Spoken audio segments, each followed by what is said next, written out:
الحمد للہ وحدہ والصلاة والسلام علی من لا نبی بعد وبعد۔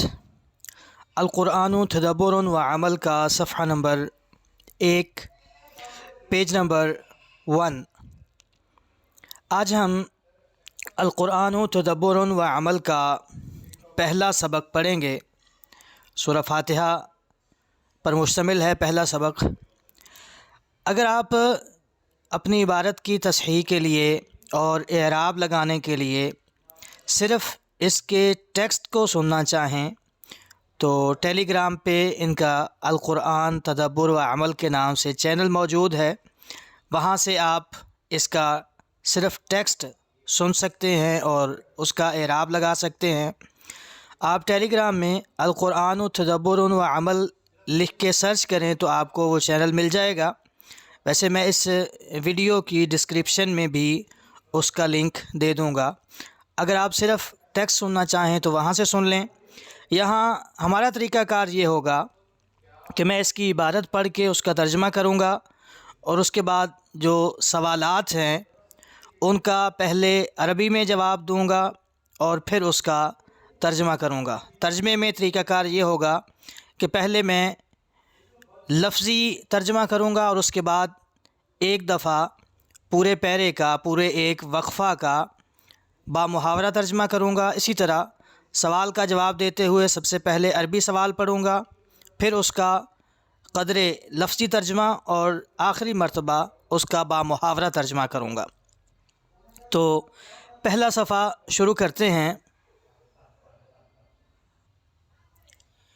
الوقفات التدبریہ، الوقفۃ الاولی، اعوذ باللہ السمیع العلیم من الشیطان الرجیم من ہمزہ ونفخہ ونفثہ، بسم اللہ الرحمن الرحیم۔ الحمد للہ رب العالمین، تمام تعریفیں اللہ کے لیے ہیں، رب العالمین جہانوں کے رب، الرحمن الرحیم بہت مہربان نہایت رحم کرنے والے، مالک یوم الدین قیامت کے دن کے مالک۔ تمام تعریفیں جہانوں کے رب، بہت مہربان نہایت رحم کرنے والے، قیامت کے دن کے مالک اللہ کے لیے۔ کأنہ سبحانہ یقول، کأنہ گویا کہ وہ اللہ سبحانہ و تعالی یقول فرما رہے ہیں، گویا کہ اللہ سبحانہ و تعالی فرما رہے ہیں، یا عبادی اے میرے بندو، ان کنتم ان اگر کنتم تم ہو، تحمدون تعریف کرتے، اگر تم حمد اور تعریف کرتے ہو، وتعظمون اور عظمت تسلیم کرتے ہو، کسی کی عظمت کو مانتے ہو یا تسلیم کرتے ہو، کسی کی تعظیم کرتے ہو، للکمالی کمال کی وجہ سے، الذاتی ذاتی کسی کے ذاتی کمال کی وجہ سے اس کی حمد اور تعظیم کرتے ہو، والصفاتی اور صفاتی کمال کی وجہ سے، فاحمدونی تو میری تعریف کرو، فانی پس بے شک میں اللہ میں اللہ ہوں۔ اگر کسی کے ذاتی اور صفاتی کمال کی وجہ سے تم کسی کی تعریف کرتے ہو تو میری تعریف کرو، کیونکہ میں اللہ ہوں۔ اللہ ذاتی طور پہ بھی باکمال ہے اور صفاتی طور پہ بھی باکمال ہے۔ وَإِنْ كَانَ لِلْإِحْسَانِ وَالتَّرْبِيَةِ وَإِنْ كَانَ اور اگر تمہاری تعریف اور تعظیم ہوتی ہے، لِلْإِحْسَانِ کسی کے احسان کی وجہ سے، وَالتَّرْبِيَةِ اور اس کے پرورش اور تربیت کرنے کی وجہ سے، وَالْإِنْعَامِ اور اس کے انعام اور احسان کرنے کی وجہ سے، فَإِنِّي أَنَا تو بے شک میں رب العالمین میں رب العالمین ہوں۔ یہاں پہ ہم اس کو رب العالمین ہی پڑھیں گے، اس کو اعراب حکائی کہتے ہیں۔ ویسے تو یہ یہاں پہ آنا کی خبر بن رہا ہے تو ہم اس کو مرفوع پڑھنا چاہیے ہمیں، فإنی انا رب العالمین، لیکن ہم اس کو اعراب حکائی دیں گے۔ اعراب حکائی یہ ہوتا ہے کہ اوپر جس طرح جو اعراب اس کا عبارت میں آیا ہے، جو آیات میں اعراب استعمال ہوا ہے، ہم اس کا وہی اعراب استعمال کریں گے۔ یہ یہاں پہ اعراب کے اعتبار سے کچھ بھی بن رہا ہو، ہم اس کا اعراب نہیں بدلیں گے۔ اسی لیے انہوں نے اس کو قوسین میں کر دیا ہے، رب العالمین کو، الرحمن الرحیم اور مالک یوم الدین، انہوں نے قوسین میں کر دیا کہ یہ قرآن مجید کے الفاظ ہیں، ان کو ہم ایز اٹ از پڑھیں گے، جیسے یہ عبارت میں موجود تھے قرآن مجید میں ویسے ہی پڑھیں گے۔ یہاں ان کا جو اعراب آ رہا ہے وہ نہیں پڑھیں گے۔ فَإِنِّي أَنَا، تو پھر میں رب العالمین ہوں، میرا احسان بھی ہے، میں تربیت بھی کر رہا ہوں، انعامات بھی کر رہا ہوں، اتنے زیادہ کہ میرا نام رب العالمین ہے۔ وَإِنْ كَانَ، اور اگر تمہاری طرف سے تعریف ہوتی ہے، للرجائی، کسی امید کی وجہ سے، والطمعی، اور کسی طمع کی وجہ سے، لالچ کی وجہ سے، فی المستقبلی، مستقبل میں، فإنی انا، تو بے شک میں، الرحمن الرحیم، رحمان اور رحیم ہوں۔ اگر تمہیں مستقبل میں کسی امید اور لالچ ہو کسی سے، تو پھر تم اس کی تعریف کرتے ہو تو میں رحمان اور رحیم ہوں۔ مستقبل میں تمہیں مجھ سے رحمت اور شفقت مل سکتی ہے۔ وَإِنْ كَانَ، اور اگر تمہاری طرف سے تعریف ہوتی ہے، للخوفی، خوف کی وجہ سے، کسی کا کوئی ڈر ہو تو اس کی تم تعریف کرتے ہو، فَإِنِّي أَنَا، تو بے شک میں، مالک یوم الدین، قیامت کے دن کا مالک ہوں۔ اس دن تمہیں مجھ سے کام پڑنا ہے، تمہارا حساب میں نے کرنا ہے، سزا اور جزا میں نے دینی ہے، پھر بھی میری تعریف کرنا بنتا ہے۔ تفسیر آلوسی۔ گویا کہ اللہ سبحانہ و تعالی فرما رہے ہیں کہ اے بندو، اے میرے بندو، اگر تم حمد اور تعظیم کرتے ہو ذاتی اور صفاتی کمال کی وجہ سے، تو میری تعریف کرو کہ بے شک میں اللہ ہوں۔ اور اگر تمہاری یہ تعریف ہوتی ہے احسان، تربیت اور انعام کی وجہ سے، تو میں رب العالمین ہوں، پھر بھی میری تعریف بنتی ہے۔ اور اگر تم تعریف کرتے ہو، تمہاری طرف سے تعریف ہوتی ہے کسی امید، لالچ کی وجہ سے جو مستقبل سے وابستہ ہو، مستقبل میں تمہیں کسی سے کوئی امید ہو، کوئی لالچ ہو، تو میں رحمان اور رحیم ہوں۔ اور اگر تمہاری طرف سے تعریف ہوتی ہے کسی خوف کی وجہ سے، تو میں قیامت کے دن کا مالک ہوں۔ اس دن کا مالک میں ہوں جس دن کوئی اور صاحب اختیار نہیں ہوگا، اس دن کا سارا اختیار میرے پاس ہوگا۔ تو تمہیں اس سے ڈرتے ہوئے، اس دن کے انجام سے ڈرتے ہوئے بھی میری تعریف کرنی چاہیے۔ تو کوئی بھی وجہ، کوئی بھی سبب جس کی وجہ سے تم کسی کی تعریف کرتے ہو، وہ سبب مجھ میں موجود ہے، تو ہر طرح سے میری تعریف کرنی بنتی ہے۔ السؤال، ما دلالت، کیا دلالت ہے، الاوصاف الاربعتی، چار اوصاف کی، فی بدایتی سورۃ الفاتحہ، سورۃ الفاتحہ کے شروع میں، علی الحمد للہ، الحمد للہ پر۔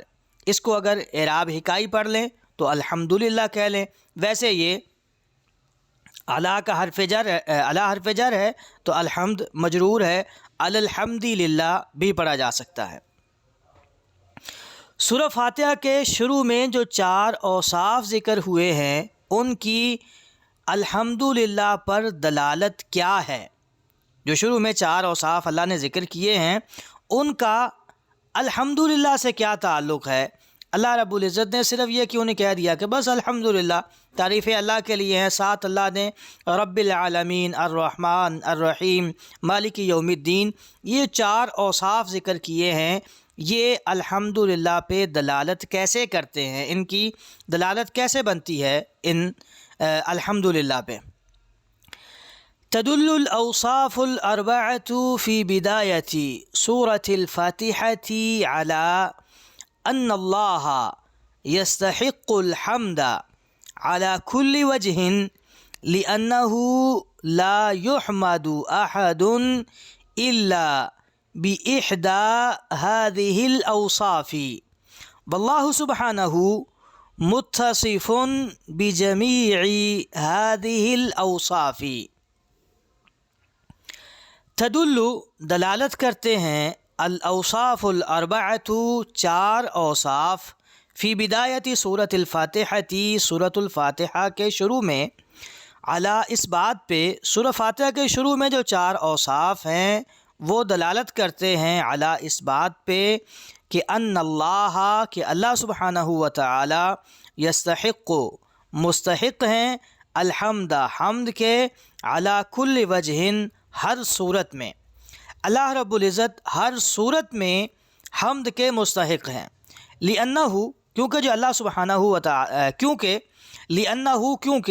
لا یحمد، تعریف نہیں کی جاتی، احد، کسی کی بھی، الا، مگر، باحدی، کسی ایک کی وجہ سے، هذه الاوصاف، ان اوصاف میں سے، کسی کی تعریف بھی ان چار اوصاف میں سے کسی ایک کے بغیر نہیں کی جاتی، جس کی بھی تعریف کی جاتی ہے اس میں ان چار میں سے کوئی وصف پایا جانا ضروری ہے۔ واللہ سبحانہ، اور اللہ سبحانہ و تعالی، متصف ہیں، بجمیع هذه الاوصاف، ان تمام اوصاف سے، کسی کی بھی تعریف ان چار اوصاف کے علاوہ کسی اور سبب سے نہیں کی جاتی، کوئی ایک سبب موجود ہونا چاہیے اس میں جس کی آپ تعریف کرتے ہیں، اور اللہ رب العزت میں یہ چاروں صفات موجود ہیں۔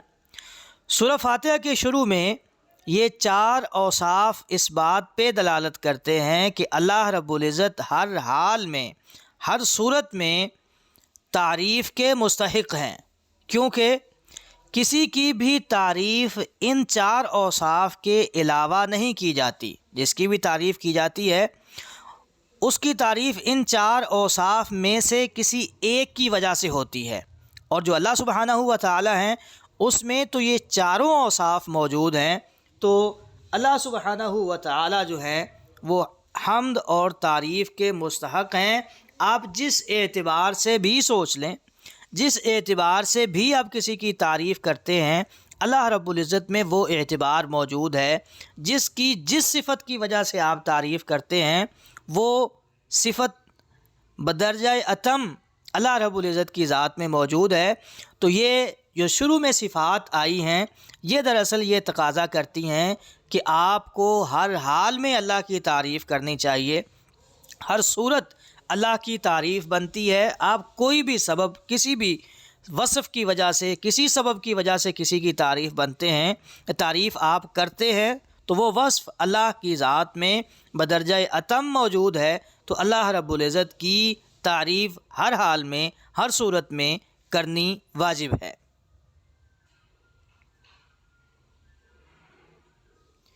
الوقفۃ الثانیۃ، الحمد للہ رب العالمین الرحمن الرحیم مالک یوم الدین۔ تمام تعریفیں جہانوں کے رب، نہایت مہربان، بہت شفقت کرنے والے، قیامت کے دن کے مالک اللہ کے لیے ہیں۔ ایاک نعبد، ہم تیری ہی عبادت کرتے ہیں، و ایاک نستعین، اور تجھ ہی سے مدد چاہتے ہیں۔ یہ الحمدللہ کا ترجمہ کر دیا جاتا ہے کہ تمام تعریفیں اللہ کے لیے ہیں جو جہانوں کا رب ہے۔ یہ دراصل ترجمہ بنتا ہے اس میں موصول کا۔ اس ترجمے کو ہم صحیح قرار دیں اگر اس طرح ہو کہ الحمدللہ الذی هو رب العالمین الرحمن الرحیم مالک یوم الدین، اگر اس طرح ہوتا، لفظ الذی استعمال ہوا ہوتا، اس میں موصول استعمال ہوا ہوتا، تو پھر ترجمہ یہ صحیح تھا کہ تمام تعریفیں اس اللہ کے لیے ہیں جو جہانوں کا رب ہے۔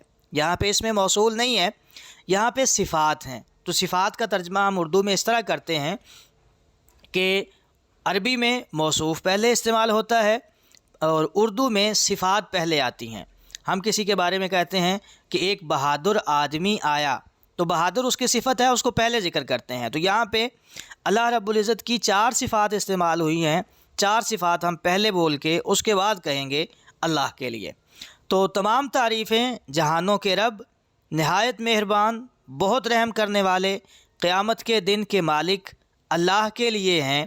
ایاک نعبد، ایاک ہم صرف تیری ہی، نعبد عبادت کرتے ہیں، و ایاک نستعین اور تجھ ہی سے مدد چاہتے ہیں۔ یا یہ اصل میں نعبد کا و نستعین کا تھا، یہ تقدیم کی وجہ سے اس میں حصر پیدا ہوا، تو ایاکا صرف تیری ہی ہم عبادت کرتے ہیں، و ایاکا نستعین اور صرف تجھ ہی سے مدد چاہتے ہیں، اہدنا ہمیں دکھا، ہمیں ہدایت دے، الصراط المستقیم سیدھا راستہ، سیدھے راستہ دکھا یا سیدھے راستے کی طرف ہماری رہنمائی کر، ہمیں ہدایت دے سیدھے راستے کی۔ لما کانا جب تھا، سؤال اللہ اللہ رب العزت سے سوال کرنا، الہدایت ہدایت کا، الی الصراط المستقیم سیدھے راستے کی طرف، جب اللہ رب العزت سے صراط مستقیم سیدھے راستے کی طرف ہدایت کا سوال کرنا تھا، اجل المطالبی مقاصد میں سے، مطلب یا مقصد، مطلب کا معنی مقصد، مطالب مطلب ان کی جمع ہے، اجل المطالبی مطالب میں سے جلیل ترین تھا، سب سے عظیم تھا، وَنَيْلُهُ اور اس صراط مستقیم کو پا لینا، اشرف المواہبی مواہب میں سے سب سے بلند ترین تھا، مواہب کہتے ہیں عطیہ کو، عطا، اشرف المواہبی عطا میں سے سب سے اشرف عطا جو تھی وہ صراط مستقیم کی طرف ہدایت مل جانا ہے۔ علم اللہ تو اللہ رب العزت نے سکھایا، عبادہ اپنے بندوں کو، کیفیت سوالی ہی اس کا سوال کرنے کا انداز۔ دنیا میں آپ کے نزدیک جتنے مقاصد اور مطالب موجود ہیں ان میں سے سب سے عظیم مطلب اور مقصد ہے صراط مستقیم کا سوال کرنا، اور جتنی عطائیں اللہ رب العزت کی طرف سے ہوتی ہیں ان میں سے سب سے اشرف اور سب سے بہترین جو عطا ہے وہ صراط مستقیم کا مل جانا ہے۔ جب اللہ رب العزت سے صراط مستقیم کا سوال کرنا اور صراط مستقیم کا مل جانا یہ سب سے افضل عطا تھا، تو اللہ رب العزت نے بندوں کو یہ سوال کرنے کا، صراط مستقیم مانگنے کا طریقہ سکھایا، کیفیت سکھائی۔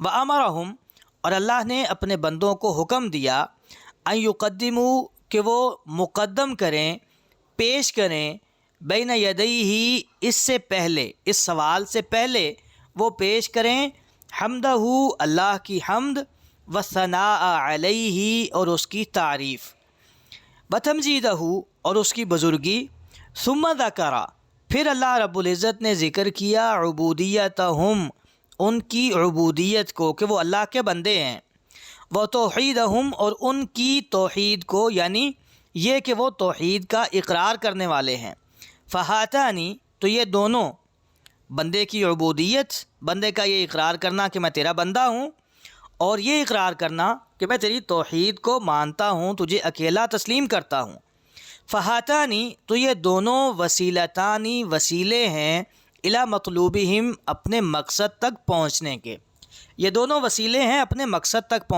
پہنچنے کے۔ مقصد کیا تھا؟ اللہ رب العزت سے صراط مستقیم کا سوال کرنا۔ کیا کیا وسیلے ہیں؟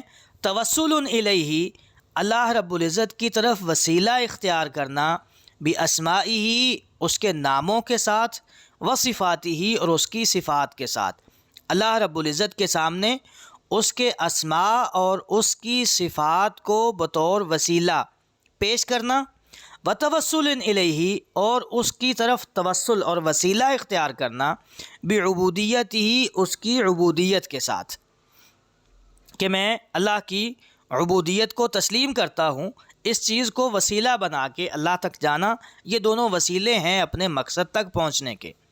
وہاتان الوسیلتان اور یہ دونوں وسیلے، لا یکادو قریب نہیں ہے، ممکن نہیں ہے، ہو نہیں سکتا کہ یردو رد کر دی جائے، معہما ان دونوں کے ساتھ، الدعاء دعا، یہ دونوں وسیلے آپ استعمال کر کے گئے ہیں اللہ رب العزت سے، اگر آپ نے دعا کی ہے تو ایسا ہو نہیں سکتا کہ آپ کی دعا رد کر دی جائے۔ ابن القیم، یہ ابن قیم رحمہ اللہ کی عبارت ہے، اور اس سے اوپر والا جو وقفہ تھا الوقفۃ الاولیٰ، اس میں تفسیر آلوسی سے انہوں نے یہ پیرا پیش کیا تھا۔ جب اللہ رب العزت سے صراط مستقیم کا سوال کرنا مقاصد میں سے سب سے عظیم ترین اور صراط مستقیم کا مل جانا عطاؤں میں سے سب سے اشرف ترین تھا، تو اللہ رب العزت نے اپنے بندوں کو صراط مستقیم کا سوال کرنے کی کیفیت سکھائی ہے، اور اللہ نے انہیں حکم دیا ہے کہ اس سوال سے پہلے اللہ رب العزت کی حمد، اس کی ثنا اور اس کی تمجید بزرگی بیان کریں۔ پھر اللہ رب العزت نے بندوں کی عبودیت اور ان کی طرف سے توحید کے اقرار کو پیش کیا ہے۔ تو یہ دونوں وسیلے ہیں بندوں کے اپنے مطلوب تک پہنچنے کے، اپنے مقصد تک پہنچنے کے۔ یہ دونوں وسیلے ہیں کہ اللہ رب العزت کے اسماء اور صفات کے ساتھ اس تک وسیلہ اختیار کیا جائے، اور اس کی عبودیت کے اقرار کے ساتھ اس تک پہنچنے کی اور اس تک وسیلہ اختیار کرنے کی کوشش کی جائے۔ اور یہ دونوں وسیلے، ان کے ساتھ کم ہی ایسا ہوتا ہے کہ ان کے ساتھ دعا رد کر دی جائے، یعنی ان دونوں وسیلوں کو استعمال کیا جائے اور پھر دعا رد ہو جائے، ایسا بہت کم ہوتا ہے۔ ناممکن سی بات ہے کہ ایسا ہو جائے کہ آپ ان دونوں وسیلوں کے ساتھ دعا کریں اور آپ کی دعا قبول نہ ہو۔ السؤال، ذکرت فی الآیاتی، آیات میں ذکر کیے گئے ہیں، وسیلتانی، دو وسیلے، لاستجابت الدعائی، دعا کی قبولیت کے، دعا کی قبولیت کے دو وسیلے اور ذریعے، سبب یہاں آیات میں ذکر ہوئے ہیں، ما ہما، وہ دونوں کیا ہیں؟ ذکرت فی الآیاتی وسیلتانی لاستجابت الدعائی، احدہما توسل الی اللہ باسمائہ وصفاتہ، وثانیہما توسل الیہ بعبودیتہ۔ ذکرت، ذکر ہوئے ہیں، فی الآیاتی، آیات میں، وسیلتانی، دو وسیلے، لاستجابت الدعائی، دعا کی قبولیت کے، احدہما، ان دونوں میں سے پہلا وسیلہ ہے توسل الی اللہ، اللہ رب العزت کی طرف وسیلہ اختیار کرنا، باسمائہ و صفاتہ، اس کے اسماء اور اس کی صفات کے ساتھ، وثانیہما، اور دوسرا وسیلہ ہے توسل الیہ، اس کی طرف وسیلہ اختیار کرنا، بعبودیتہ، اس کی عبودیت کے ساتھ، یعنی اس کو معبود تسلیم کرنے کے ساتھ۔ اگر ہم کہیں گے عبودیت العبد، بندے کی عبودیت، تو اس کا مطلب ہے کہ بندہ اس کو معبود تسلیم کرتا ہے، اور اللہ کی عبودیت مطلب بندہ اس کو اپنا معبود تسلیم کر رہا ہے۔ تو یہاں پہ بعبودیتی ہی کا جو لفظ ہے، اس سے مراد کہ بندہ اس کو معبود تسلیم کر رہا ہے۔ تو آیت میں، ان آیات میں دعا کی قبولیت کے دو وسیلے ذکر کیے گئے ہیں۔ ان میں سے پہلا ہے اللہ رب العزت کے اسماء و صفات کے وسیلے سے اللہ تک جانا، اور دوسرا ہے اللہ رب العزت کی عبودیت کو، اس کے معبود ہونے کو تسلیم کر کے اس تک پہنچنا۔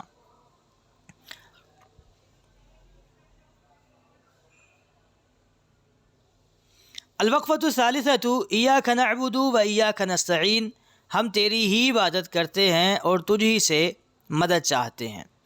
ذکر الاستعانۃ، اللہ رب العزت نے استعانت کا ذکر کیا ہے، کسی مدد تسلیم کرنا، مدد مانگنا، اس کا اللہ نے ذکر کیا ہے بعد العبادتی، عبادت کے بعد۔ پہلے اللہ نے فرمایا ایاک نعبد، ہم تیری ہی عبادت کرتے ہیں اور تجھ ہی سے مدد چاہتے ہیں۔ یہ جو مدد مانگنا ہے، یہ اللہ کی عبادت ہی ہے۔ تو پہلے اللہ رب العزت نے نعبد بول دیا تھا کہ ہم تیری ہی عبادت کرتے ہیں، تو پھر الگ سے نستعین کیوں کہا؟ حالانکہ استعانت جو تھی یہ عبادت میں شامل تھی۔ ذکر الاستعانت، اللہ نے استعانت کا ذکر کیا ہے بعد العبادتی، عبادت کے بعد، مع دخولہا، اس کے داخل ہونے کے باوجود، فیہا، عبادت میں، دخولہا یعنی دخول الاستعانتی، فیہا یعنی فی العبادتی۔ اللہ رب العزت نے استعانت کے عبادت میں داخل ہونے کے باوجود، عبادت کے بعد استعانت کا ذکر کیا ہے لاحتیاج العبدی، بندے کے محتاج ہونے کی وجہ سے، فی جمیع عباداتی ہی، اپنی تمام عبادات میں، الی الاستعانۃ باللہ، اللہ کی مدد کی طرف، باللہ تعالی، اللہ رب العزت کی مدد کی طرف بندہ محتاج ہوتا ہے تمام عبادات میں۔ اللہ نے اس کو اس لیے ذکر کیا کہ بندہ اپنی تمام عبادات میں اللہ سے استعانت اور مدد مانگنے کا محتاج ہوتا ہے۔ کیوں؟ فَإِن لَم پس اگر نہ، یعنہ اللہ اگر اللہ اس کی مدد نہ کریں، فَإِن لَم پس اگر نہ، یعنہ اللہ اس کی عبادت نہ کریں بندے کی، لم یحصل لہ تو بندے کو حاصل نہ ہو، ما یریدہ جو وہ چاہتا ہے، من فعل الاوامری احکامات کو کرنا، واجتناب النواہی اور منع کردہ چیزوں سے بچنا۔ اگر اللہ بندے کی مدد نہ کریں تو بندہ جو اللہ کے احکامات کو بجا لانا چاہتا ہے یا اللہ کی منع کردہ چیزوں سے بچنا چاہتا ہے، بندہ یہ نہ کر پائے۔ یہ یعنہ اللہ ہے، ہا پہ ضمہ ہے۔ تفسیر السعدی۔ اللہ رب العزت نے عبادت کے بعد استعانت کا ذکر کیا ہے، حالانکہ استعانت عبادت میں شامل تھی۔ کس لیے؟ بندے کے تمام عبادات میں اللہ رب العزت سے مدد مانگنے کا محتاج ہونے کی وجہ سے۔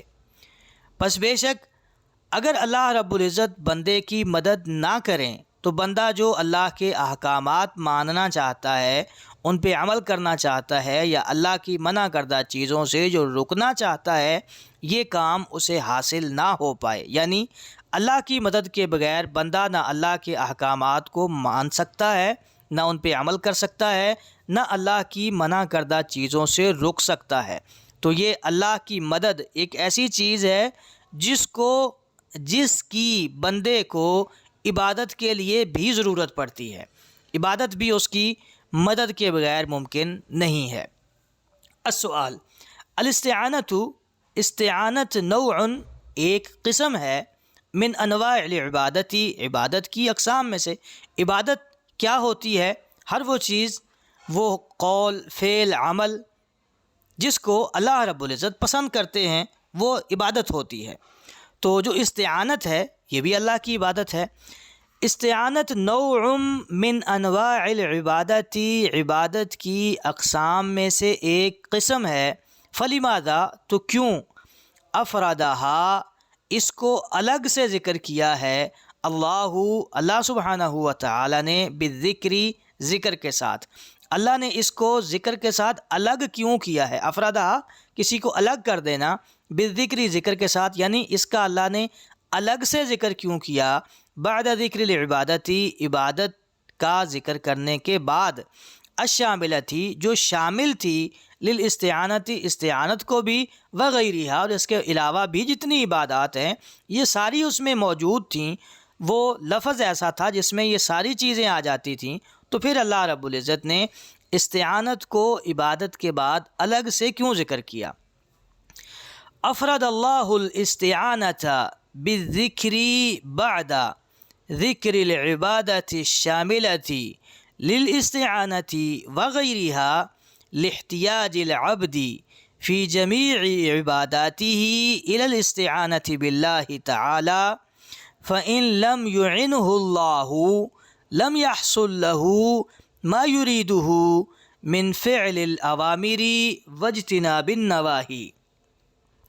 افرد اللہ سبحانہ و تعالی نے افرد بالذکری، افرد اللہ الاستعانت، اللہ نے استعانت کو الگ کیا ہے، بالذکری ذکر کے ساتھ اللہ نے استعانت کو الگ ذکر کیا ہے، بعد ذکری العبادت الشاملتی، عبادت کا ذکر کرنے کے بعد جو شامل تھی، للاستعانت وغیرہ استعانت اور اس کے علاوہ دیگر عبادات کو، لاحتیاج العبدی بندے کے محتاج ہونے کی وجہ سے فی جمیع عباداتی ہی اپنی تمام عبادات میں الی الاستعانۃ باللہ تعالی اللہ رب العزت کی مدد کا، بندے کا اللہ رب العزت کی مدد کا محتاج ہونے کی وجہ سے فی جمیع عبادات ہی اپنی تمام عبادات میں فَإِن لَمْ يُعِنْهُ اللَّهُ اگر اللہ اس کی مدد نہ کریں لم يحصل له ما يريده تو بندے کو وہ حاصل نہ ہو جو وہ حاصل کرنا چاہتا ہے من فعل الاوامر اللہ کے احکامات کی پیروی واجتناب النواہی اور اس کی منع کردہ چیزوں سے رکنا۔ اللہ رب العزت نے عبادت کا ذکر کرنے کے بعد جو استعانت اور اس کے علاوہ باقی تمام عبادات کو شامل تھی، اس عبادت کا ذکر کرنے کے بعد اللہ نے استعانت کو الگ سے ذکر کیا ہے، اس بندے کے اپنی تمام عبادات میں اللہ کی مدد کا محتاج ہونے کی وجہ سے، کیونکہ اگر اللہ رب العزت بندے کی مدد نہ کریں تو بندہ ان احکامات پہ عمل نہ کر پائے، اللہ کے ان احکامات پہ عمل نہ کر پائے جو بندہ کرنا چاہتا ہے، اور اللہ کی منع کردہ چیزوں سے رک بھی نہ پائے جن سے وہ رکنا چاہتا ہے۔ اگر اللہ کی مدد نہ ہو تو اللہ رب العزت کی کوئی عبادت بندہ کر ہی نہ پائے۔ اس لیے بندے کو یہ ضرورت ہے کہ اللہ کی عبادت کے لیے بھی اس سے مدد مانگے، اس لیے اللہ نے عبادت کا ذکر کرنے کے بعد استعانت کا الگ سے ذکر کر دیا کہ بندہ ہر وقت اللہ رب العزت کی استعانت کا محتاج رہتا ہے، اسے اللہ کی عبادت کرنے کے لیے بھی اللہ ہی کی مدد چاہیے ہوتی ہے۔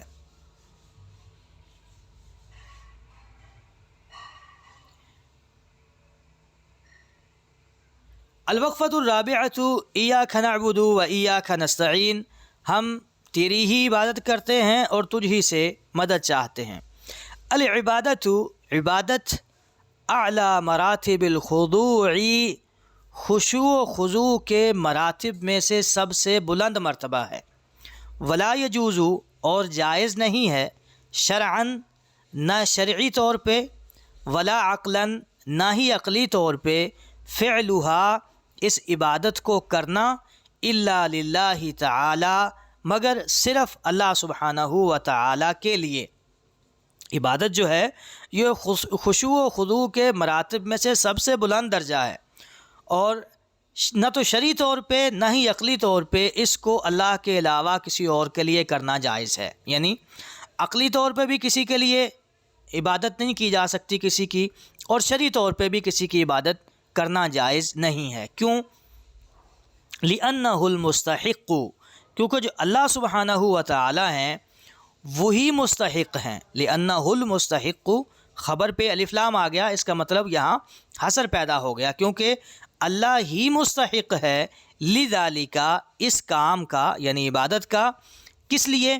لِكَوْنِهِ اس کے ہونے کی وجہ سے، مولین عطا کرنے والا، دینے والا، لِأَعْظَمِ النِّعَمِ بڑی بڑی نعمتیں، عظیم نعمتیں، من الحیاتی جیسے کہ زندگی ہے، والوجودی اور انسان کا وجود ہے، یعنی اس کا یہاں پایا جانا، وتوابعہما اور جو ان کے توابع ہیں، جو چیزیں حیات اور وجود کے تحت آتی ہیں وہ ساری کی ساری اللہ کی عطا کردہ ہیں۔ تفسیر آلوسی۔ عبادت خشوع و خضوع کے مراتب میں سے سب سے بلند مرتبہ ہے، اور شرعی اور عقلی طور پر عبادت اللہ کے علاوہ کسی اور کے لیے بجا لانا جائز نہیں ہے، کیونکہ اللہ رب العزت ہی اس کا مستحق ہے۔ تمام عظیم نعمتیں عطا کرنے والا ہونے کی وجہ سے اللہ کیوں عبادت کا مستحق ہے؟ اس لیے کہ وہ تمام عظیم نعمتیں عطا کرنے والا ہے۔ عظیم نعمتیں کون سی؟ زندگی، وجود اور جو کچھ ان کے تابع ہے، جو کچھ ان کی وجہ سے بندے کو ملا، زندگی ملی، وجود ملا، تو اس کی وجہ سے جو کچھ بندے کو ملا، جو چیزیں ان کے تابع ہیں، وہ سب کچھ عطا کرنے والا جو ہے وہ صرف اور صرف اللہ رب العزت ہے۔ اس لیے بندہ جو ہے اسے صرف اللہ کی عبادت کرنی چاہیے، عبادت کا جو مستحق ہے وہ صرف اللہ ہے۔ السؤال لماذا حصرت العبادت، عبادت کیوں محصور کی گئی، للہ تعالی صرف اللہ کے لیے، عبادت کا جو لفظ ہے اس کو صرف اللہ کے لیے کیوں خاص کر دیا گیا، اللہ کے لیے کیوں محصور کر دیا گیا؟ حصرت العبادت للہ تعالی لأنہ المستحق لذلك لکونہ مولیاً لأعظم النعم من الحیات والوجود وتوابعہما۔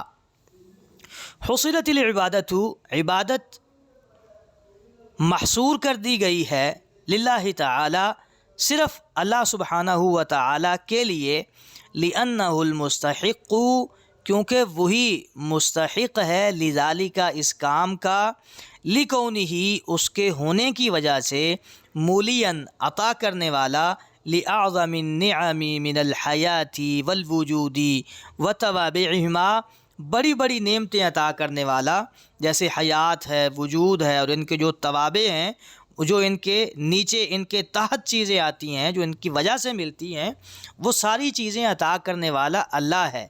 تو زندگی اللہ نے دی ہو، بندہ عبادت کسی اور کی کرے، بات بنتی نہیں ہے۔ وجود اللہ نے دیا ہو، اللہ آپ کو عدم سے وجود میں لائے ہوں، اور آپ عبادت کسی اور کی کریں، یہ بات بنتی نہیں ہے۔ اس لیے جب حیات اور وجود اور ان کے تابع جتنی چیزیں ہیں، جب اتنی بڑی بڑی نعمتیں عطا کرنے والا اللہ ہے، تو پھر اللہ ہی عبادت کا مستحق ہے۔ اس لیے جو عبادت ہے اس کو صرف اللہ کے لیے محصور کر دیا گیا، اللہ کے لیے خاص کر دیا گیا کہ جب نعمتیں عطا کرنے والا اللہ ہے تو پھر عبادت کا مستحق بھی صرف اللہ ہے، اس کے علاوہ کسی اور کی عبادت جائز ہی نہیں ہے۔ تو وہ عبادت کسی اور صورت میں ہو یا استعانت کی صورت میں ہو، مدد طلب کرنا ہو، وہ بھی صرف اللہ رب العزت سے ہوگا۔ ہم اللہ سے وعدہ کرتے ہیں کہ ایاک نعبد و ایاک نستعین، کہ ہم عبادت بھی تیری کریں گے، مدد بھی تجھ سے مانگیں گے۔ تو اللہ رب العزت کی مدد، جو مدد مانگنی ہم نے وہ بھی اللہ سے، اور جو عبادت کرنی ہے وہ بھی اللہ کی، کیونکہ وہی ان چیزوں کا مستحق ہے، اس کے علاوہ کوئی اور ان باتوں کا مستحق نہیں ہے۔ الوقفۃ الخامسۃ ایاک نعبد و ایاک نستعین، ہم تیری ہی عبادت کرتے ہیں، تجھی سے مدد چاہتے ہیں۔ اہدنا الصراط المستقیم، ہمیں سیدھا راستہ دکھا، سیدھے راستے کی طرف ہدایت دے۔ فی قولہ، اللہ کے فرمان میں نعبد، جو اللہ کا فرمان نعبد ہے، اس میں یہ ہے بنون الاستتباع، نون الاستتباع کے ساتھ۔ نون استتباع کیا ہوتا ہے کہ اپنے ساتھ اور لوگوں کو بھی ساتھ شامل کر لیا، یہ تابعہ سے ہے، پیروی کرنا۔ استتباع کسی کو اپنے پیچھے لگا لینا۔ تو بندہ اکیلا کہہ رہا ہے کہ نعبد، کہنا یہ چاہیے کہ میں تیری عبادت کرتا ہوں، ایاک اعبد، لیکن بندہ کہہ رہا ہے نعبد، گویا دوسرے لوگوں کو بھی اپنے ساتھ شامل کر رہا ہے۔ اشعار،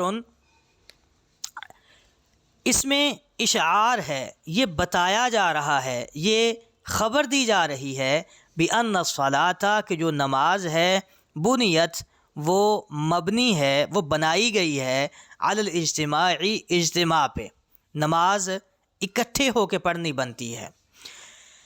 نعبد، اللہ رب العزت کے فرمان نعبد میں، جو کہ نون استتباع کے ساتھ ہے، جس میں نون استتباع استعمال ہوا ہے، وہ نون جس کے ساتھ آپ دوسرے لوگوں کو اپنی بات میں شامل کر لیتے ہیں، اپنے پیچھے لگا لیتے ہیں، اللہ کے اس فرمان میں یہ خبر دی جا رہی ہے کہ جو نماز ہے وہ اجتماع پہ مبنی ہے، نماز اکٹھے ہو کے پڑھنی چاہیے۔ تفسیر البقاعی۔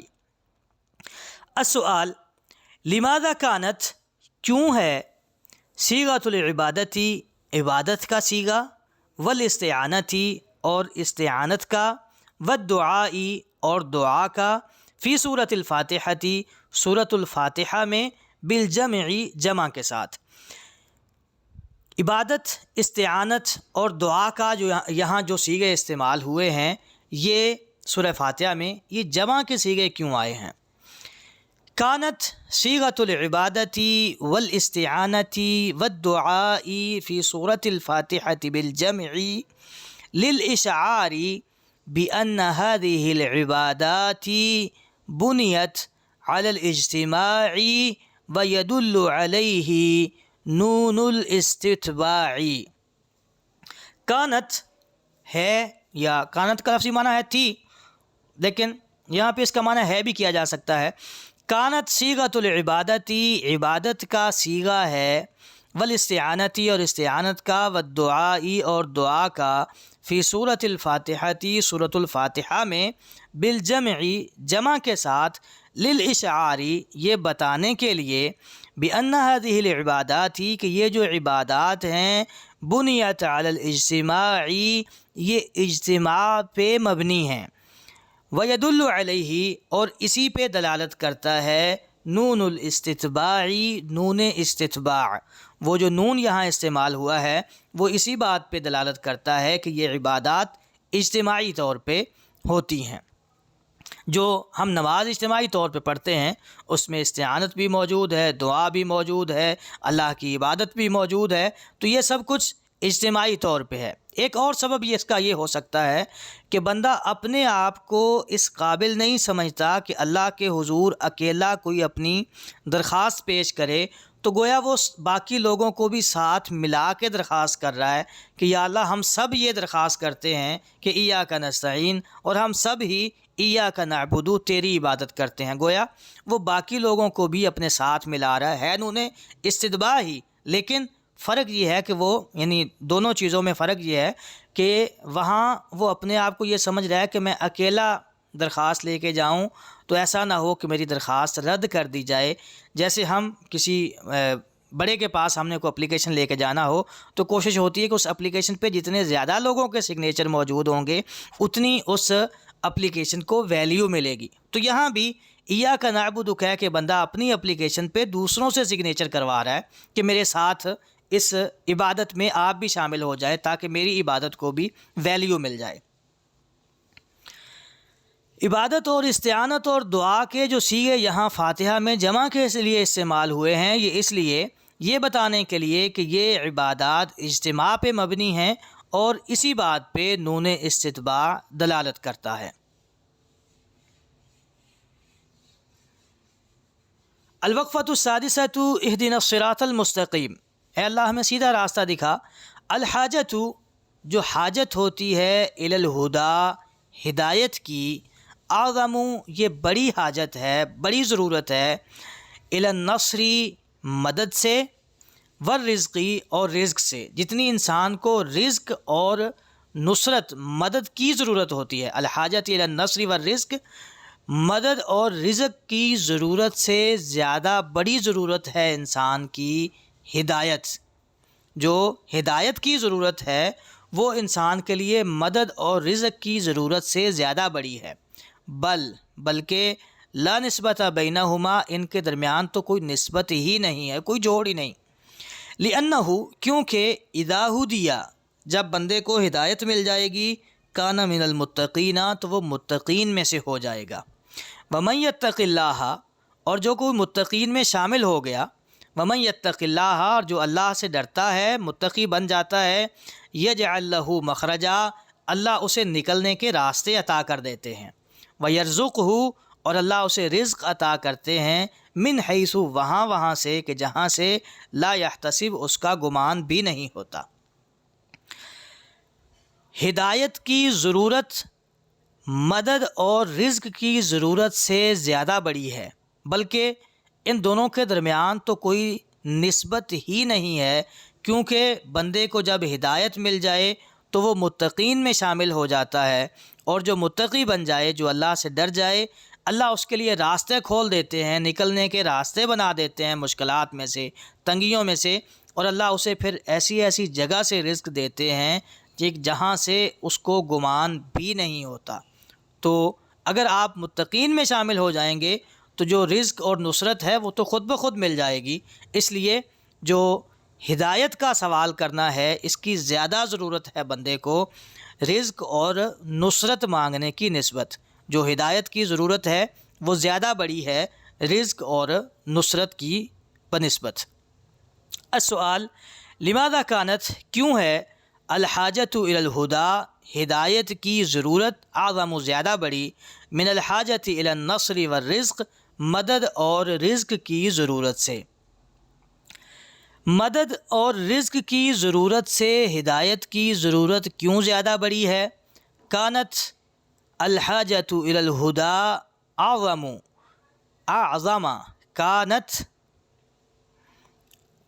کانت الحاجت الی الہدی اعظم من الحاجتی. یہاں پہ اعظم ہے، اوپر وہ خبر بن رہا ہے، یہاں پہ کانت کی خبر بن رہا ہے، اس کے لیے اس کو اعظم پڑھیں گے. لماذا كانت الحاجت الی الہدی اعظم من الحاجت الی النصر والرزق. اور جواب میں ہم کہیں گے کانت الحاجت الی الہدی ہدایت کی جو ضرورت ہے وہ ہے اعظم من الحاجت الی النصر والرزق مدد اور رزق کی ضرورت سے زیادہ بڑی. لأن العبد کیونکہ بندہ اذا ہدی جب ہدایت یافتہ ہو جاتا ہے تو کان من المتقین وہ متقین میں شامل ہو جاتا ہے. ومن یتق اللہ یجعل لہ مخرجا اور جو متقین میں شامل ہو جائے اللہ اس کے لیے راستے کھول دیتے ہیں. وَيَرْزُقْهُ اور اللہ اسے رزق عطا کرتے ہیں من حیث لا یحتسب وہاں سے جہاں سے اسے امید نہیں ہوتی. ہدایت کی جو ضرورت ہے وہ رزق اور مدد کی ضرورت سے زیادہ بڑی ہوتی ہے کیونکہ بندے کو جب ہدایت مل جائے تو وہ متقین میں شامل ہو جاتا ہے، اور جو متقی بن جائے اللہ اس کے لیے راستے کھول دیتے ہیں، اسے وہاں سے رزق عطا کرتے ہیں جہاں سے اس کی سوچ اس کا گمان بھی نہیں ہوتا. الوقفۃ السابعۃ اہدنا الصراط المستقیم. اللہ ہمیں سیدھے راستے کی ہدایت دے. علی قدری ثبوت قدم العبد علی قدری اسی نسبت سے اسی قدر ثبوتی ثابت قدمی قدم العبد بندے کے قدموں کی بندے کے قدموں کی ثابت قدمی کی نسبت سے علی ھذا الصراط اس راستے پہ، یہ جو صراط مستقیم ہے اس پہ الذی نصبہ اللہ وہ راستہ جو اللہ نے نصب کر دیا ہے لعبادہ اپنے بندوں کے لیے فی ہذہ الدار اس گھر میں اس دنیا میں اللہ رب العزت نے یہ جو صراط مستقیم اللہ نے نصب کر دیا ہے اس پر بندے کے قدموں کی ثابت قدمی کی بقدر ہی، یعنی جتنے یہاں پہ قدم ثابت ہوں گے اتنا ہی یکون ثبوت قدمی ہی بندے کے قدم ثابت ہوں گے علی الصراط راستے پر المنصوبی جو نصب کر دیا گیا ہے علی متن جہنم کی پیٹھ پر. دنیا میں صراط مستقیم ہے اور جہنم کے اوپر صراط ہے جسے ہم ہماری زبان میں پل صراط کہہ لیتے ہیں. ایک راستہ دنیا میں ہے، ایک راستہ جہنم کے اوپر بنا ہوا ہے. تو دنیا میں صراط مستقیم کے اوپر جتنے آپ کے قدم مضبوط ہیں، جتنے آپ ثابت قدم ہیں، اتنے ہی آپ اس راستے پہ بھی ثابت قدم ہوں گے. وعلی قدر سیرہ اور بندے کے چلنے کے بقدر علی ھذا الصراط اس دنیا والے راستے پہ چلنے کے برابر ہی یکون سیرہ بندہ چلے گا علی ذاک الصراط اس جہنم والے راستے پہ جو جہنم کے اوپر ہے. جتنا آپ یہاں پہ چلتے ہیں اتنا ہی آپ اسی قدر تیزی سے آپ اس راستے پہ چلیں گے. فمنہم تو بندوں میں سے کچھ ہوں گے من جو یمر گزر جائیں گے کل برقی بجلی کی طرح، جو یہاں دنیا میں اللہ کے راستے پہ بجلی کی طرح چلتے ہیں وہاں بھی بجلی کی طرح گزر جائیں گے. ومنہم من یمر اور بندوں میں سے کچھ ہوں گے جو گزریں گے کالطرفی پلک جھپکنے میں. طرف کہتے ہیں پلک جھپکنے کو، وہ پلک جھپکنے تک گزر جائیں گے.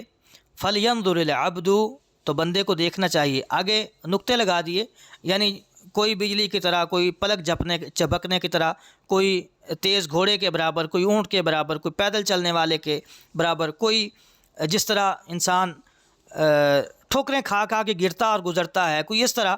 تو جس طرح آپ دنیا کے راستے پہ چلتے ہیں صراط مستقیم پہ، ایسے ہی آپ قیامت کے دن اس راستے پہ چلیں گے اتنی ہی اسپیڈ سے. فَلْيَنظُرِ الْعَبْدُ، تو بندے کو چاہیے کہ وہ دیکھے، سیرہو اپنے چلنے کو، عَلَى ذَلِكَ الصِّرَاطِ اس راستے پر، جہنم والے راستے پر اپنے چلنے کو بندہ دیکھ لے، من سیری ہی اپنے چلنے سے، علی ھذا اس راستے پہ. اگر آپ دیکھنا چاہتے ہیں کہ میں جہنم کے اوپر اس راستے سے کیسے گزروں گا، تو یہاں دنیا میں جو صراط مستقیم ہے اس پہ اپنا چلنا دیکھ لیں. جیسے آپ یہاں چل رہے ہیں ویسے ہی آپ وہاں چلیں گے. حذو القذۃ بالقذہ، حذو برابر، القذۃ پر کے، بالقذۃ پر کے. جیسے ایک پر دوسرے پر کے بالکل برابر ہوتا ہے. پرندے کے آپ دو پر دیکھ لیں بالکل ایک جیسے ہیں. جیسے ایک پر دوسرے پر کے بالکل برابر ہوتا ہے، پرندے کے پر دیکھ لیں، تیر کے پیچھے جو پر لگے ہوتے ہیں جو اسے اڑنے میں مدد دیتے ہیں وہ دیکھ لیں. یہ جیسے پر کے برابر ہوتا ہے، جزاءً وفاقا، ایسے آپ بالکل اس کے برابر چلیں گے. جزاءً بدلہ ہے، وفاقا پورا پورا، بالکل پورا پورا بدلہ ملے گا. جیسے یہاں چل رہے ہیں ویسے ہی وہاں چلیں گے. حذو القذۃ بالقذۃ. هل تجزون، تمہیں بدلہ نہیں ملے گا، الا مگر، ما کنتم تعملون اسی چیز کا جو تم عمل کرتے تھے. جو یہاں دنیا میں جیسے عمل کیا ویسے کا ویسے اس کا وہاں صلہ مل جائے گا. ابن القیم. یہ راستہ جو اللہ رب العزت نے اس دنیا میں بندوں کے لیے نصب کیا ہے، اس پر بندے کے قدموں کے، بندے کی ثابت قدمی کے بقدر ہی بندے کے قدم ثابت ہوں گے وہاں اس راستے پہ جو اللہ نے جہنم کے اوپر نصب کیا ہوا ہے. جس قدر آپ دنیا کے صراط مستقیم پہ ثابت قدم ہیں، اتنے ہی آپ اس راستے پہ ثابت قدم ہوں گے جو اللہ رب العزت نے جہنم کے اوپر لگایا ہوا ہے. اور اس راستے پہ چلنے کے بقدر ہی، یہاں جو دنیا میں صراط مستقیم ہے اس پہ چلنے کے بقدر ہی آپ اس راستے پہ چلیں گے جو جہنم کے اوپر ہے. تو کچھ لوگ بجلی کی طرح گزر جائیں گے، کچھ لوگ آنکھ جھپکنے کے وقت میں گزر جائیں گے. تو بندے کو اپنے اس راستے پہ اپنے چلنے کو دیکھ لینا چاہیے اس راستے پر چلنے سے. اگر آپ اپنا دیکھنا چاہتے ہیں کہ وہاں جو جہنم کے اوپر راستہ ہے اس پہ میں کیسے چلوں گا، تو یہاں دنیا میں دیکھ لیں جیسے آپ یہاں چل رہے ہیں ویسے ہی آپ وہاں چلیں گے. حذو القذۃ بالقذہ، بالکل برابر، جزاءً وفاقا، پورا پورا بدلہ، پورے پورے بدلے کے طور پہ آپ بالکل اسی نسبت سے ہی وہاں چلیں گے.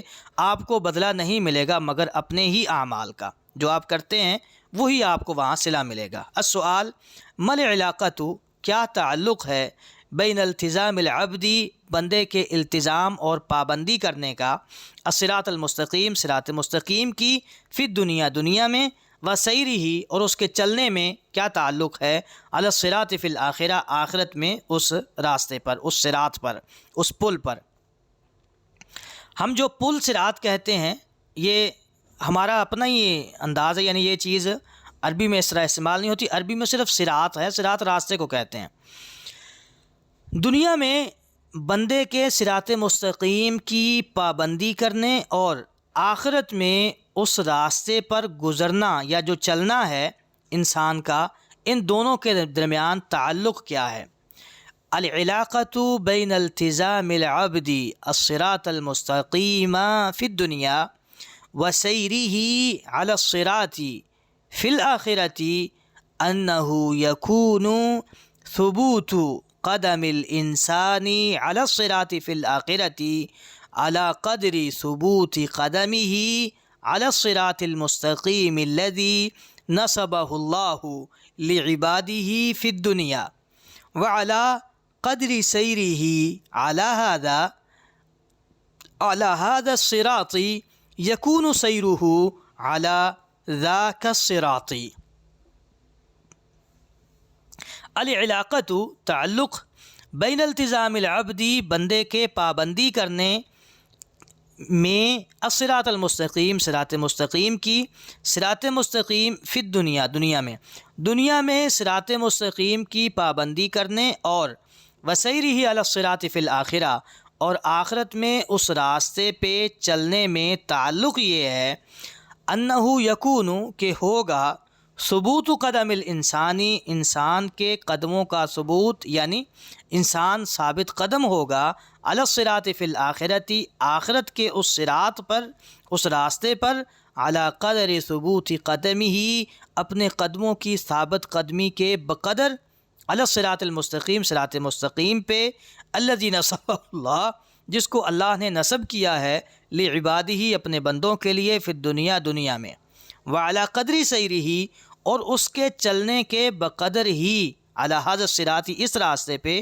یکون سیرہ علی ذاک الصراط اس کا اس راستے پہ چلنا ہوگا، جس قدر وہ اس راستے پہ چل رہا ہے اسی قدر وہ اس راستے پہ چلے گا۔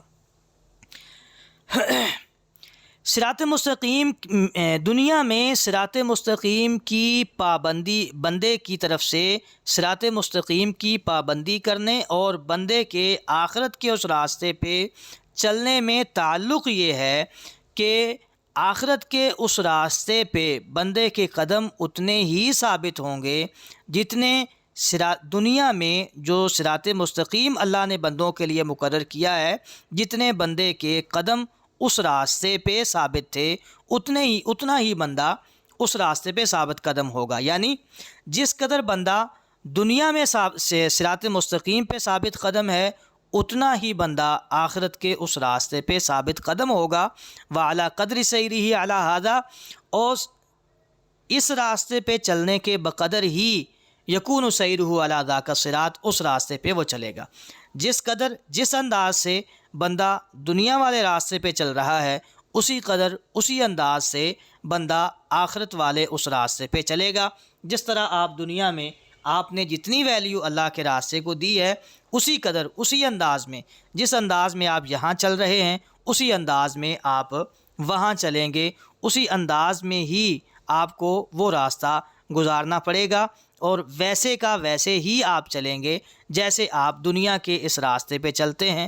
ثابت قدم ہیں تو وہاں ثابت قدم ہوں گے، یہاں پہ آپ پرواہ نہیں کرتے تو وہاں بھی پھر چلنے کی پرواہ نہیں ہوگی، یہاں اس راستے پہ آپ ٹھوکریں کھاتے ہیں تو وہاں بھی ٹھوکریں کھاتے پھریں گے، یہاں اس راستے پہ چلنا نصیب ہی نہیں ہے تو وہاں اس راستے پہ بھی چلنا نصیب نہیں ہوگا، وہاں سے گرا دیے جائیں گے۔ یہاں پہ آپ اس راستے پہ سرپٹ دوڑ رہے ہیں اللہ کے احکامات کے پیچھے تو وہاں بھی آپ پلک جھپکنے میں بجلی کی طرح، گھوڑے کی طرح، یا اونٹ کی طرح، یا کسی تیز سواری کی طرح آپ اس راستے سے بھی گزر جائیں گے۔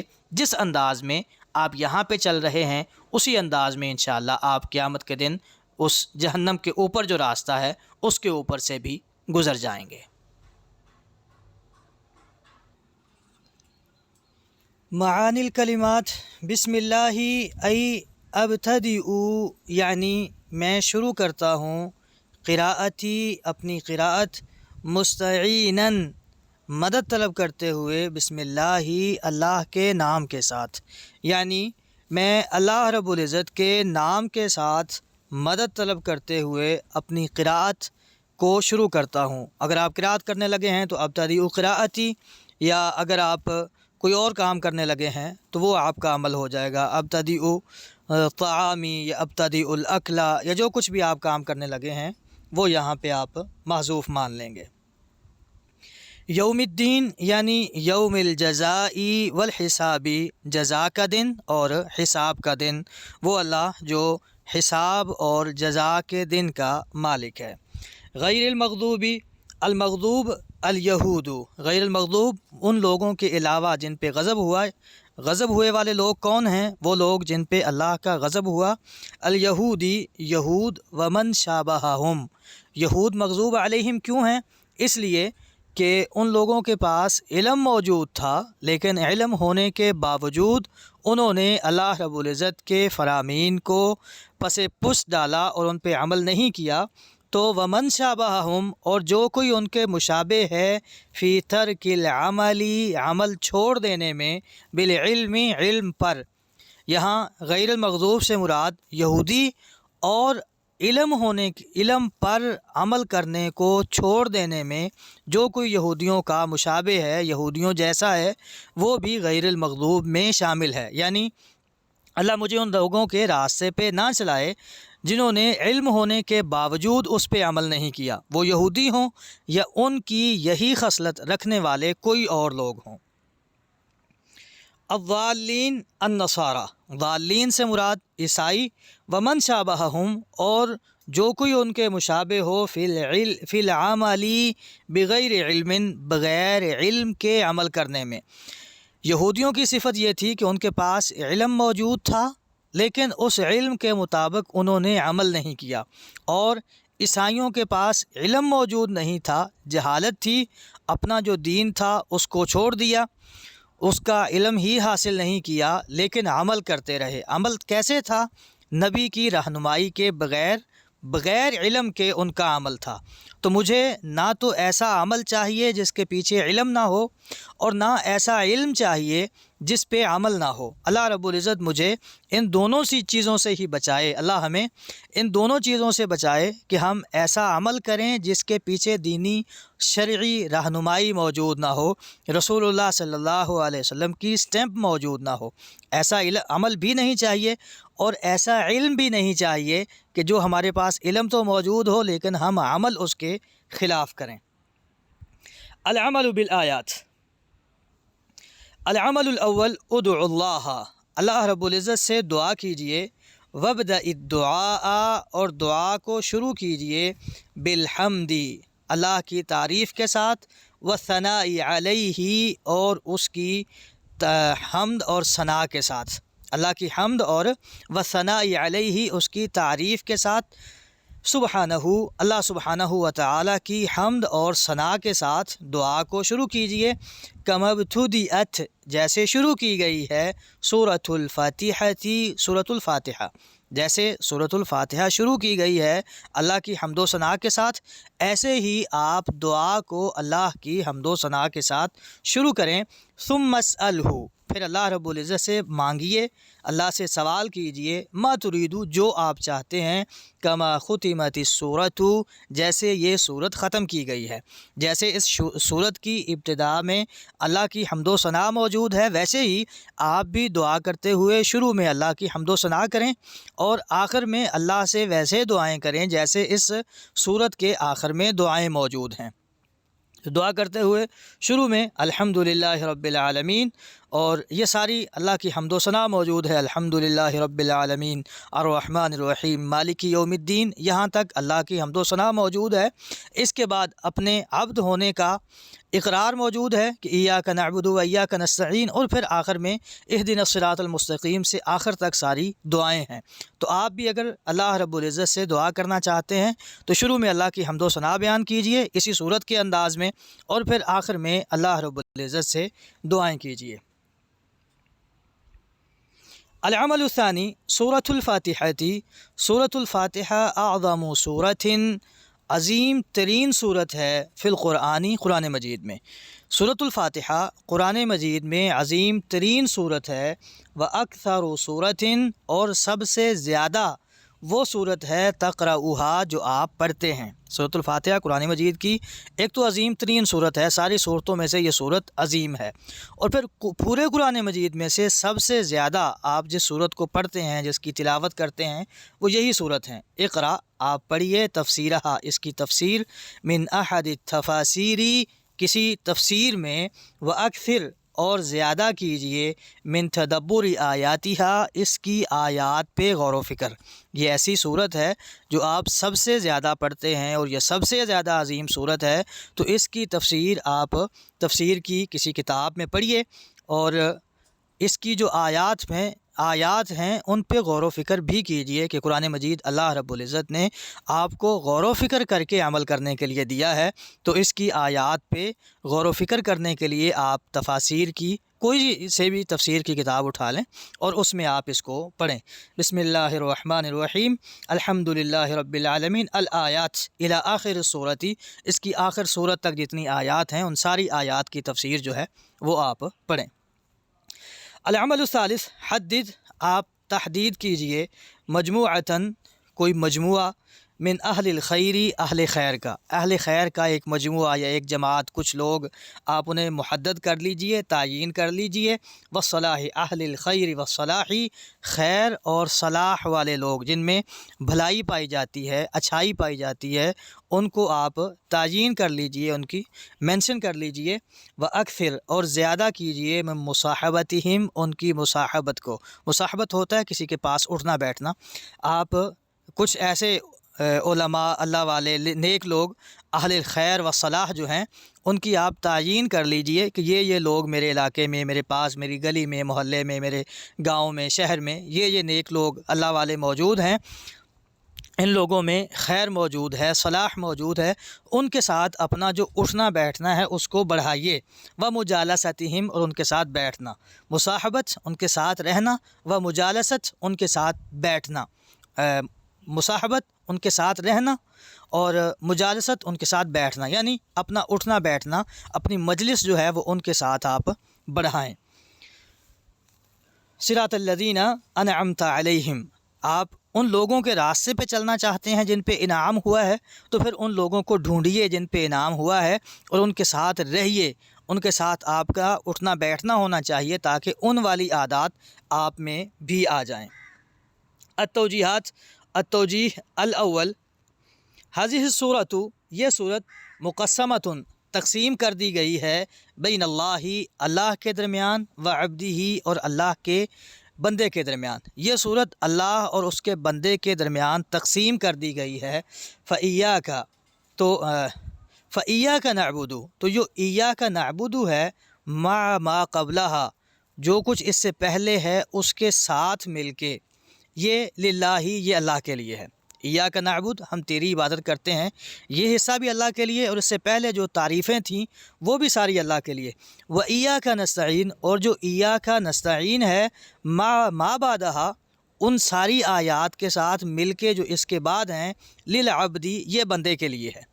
آدھی صورت اللہ کے لیے، جو درمیان والی آیت ہے ایاک نعبد و ایاک نستعین، اس میں ایاک نعبد جو حصہ ہے یہ پہلے حصے کے ساتھ شامل ہے جو اللہ کے لیے ہے، اور و ایاک نستعین جو ہے، یہ ایاک نستعین ہم مدد چاہتے ہیں، تو مطلب ہم اللہ رب العزت کے محتاج ہیں، ہم اس سے چیزیں مانگتے ہیں، یہ اور بعد میں جتنی چیزیں مانگی گئی ہیں ان سب کے ساتھ مل کے یہ جو بعد والا حصہ ہے یہ سارا بندے کے لیے ہے۔ فتأمل تو اس پہ غور کیجئے، ایاک نعبد و ایاک نستعین۔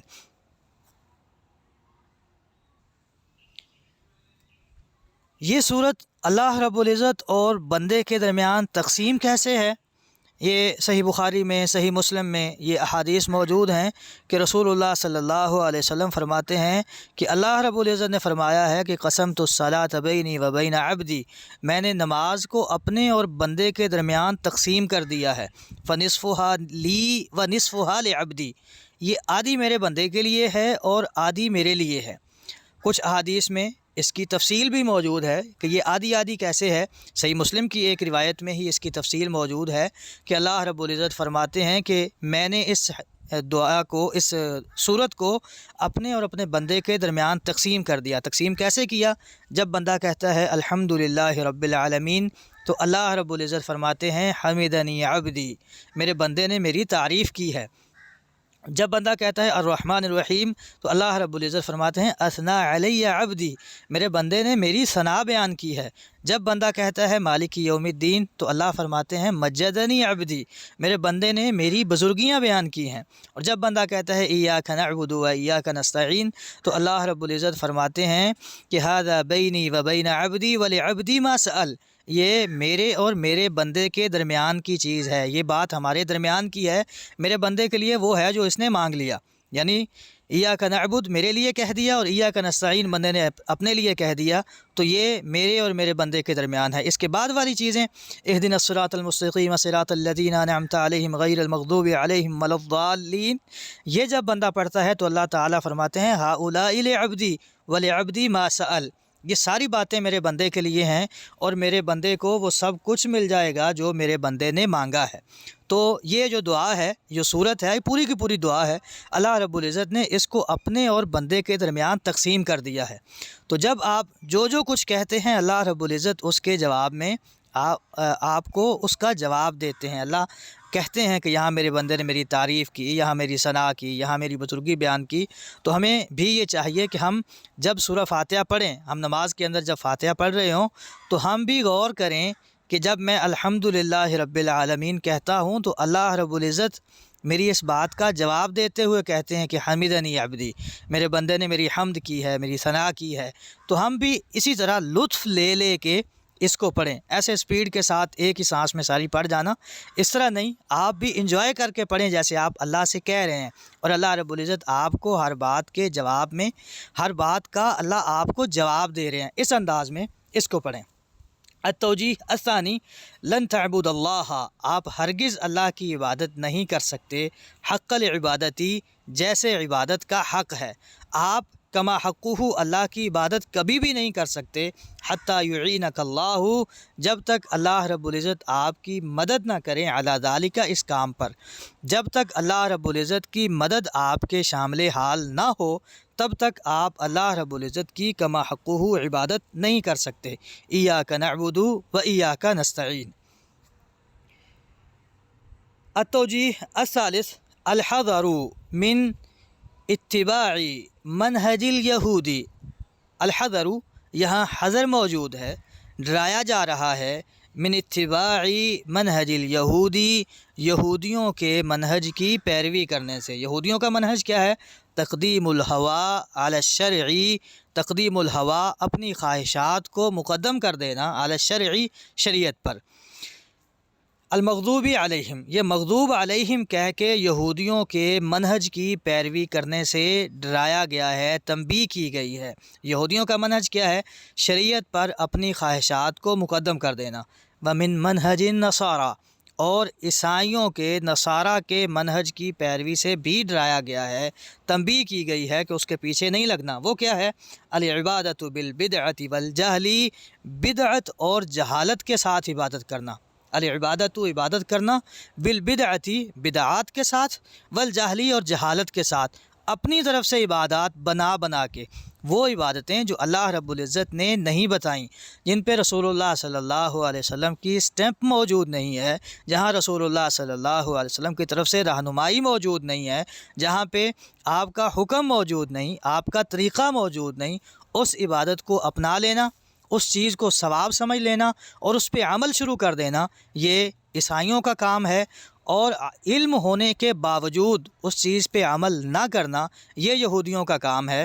تو یہاں ہمیں ان دونوں چیزوں سے ہی ڈرایا گیا ہے کہ نہ ہم نے یہودیوں کے منہج کے پیچھے لگنا ہے کہ ہم علم ہونے کے باوجود عمل نہ کریں، اور نہ ہی ہم نے عیسائیوں کے منہج پہ چلنا ہے کہ ہم ان چیزوں پہ عمل شروع کر دیں جو ہماری شریعت میں موجود نہیں ہے، خود سے اپنی طرف سے کام گھڑ لیں، اس کو نیکی بنا لیں، اس پہ عمل شروع کر دیں، لوگوں کو اس کی طرف بلانا شروع کر دیں۔ یہ عیسائیوں کا منہج ہے، ہمیں اس سے بھی بچنا ہے اور ہمیں یہودیوں کے منہج سے بھی بچنا ہے۔ ہمیں کرنا کیا ہے؟ اللہ رب العزت نے ہمیں شریعت اسلامیہ کا جو علم دیا ہے اس کو ہم نے حاصل کرنا ہے، اور وہاں جو عبادات موجود ہیں ان کو ہم نے اپنانا ہے، ان عبادات کو اختیار کرنا ہے جو طریقے رسول اللہ صلی اللہ علیہ وسلم نے ہمیں سکھائے ہیں، ان طریقوں کے مطابق اللہ رب العزت کی عبادت کرنی ہے۔ اللہ رب العزت ہمیں یہودیوں اور عیسائیوں دونوں کے طریقہ کار سے، ان کے منہج سے بچ کے شریعت اسلامیہ پہ صحیح انداز میں عمل کرنے کی توفیق عطا فرمائے۔ وباللہ التوفیق۔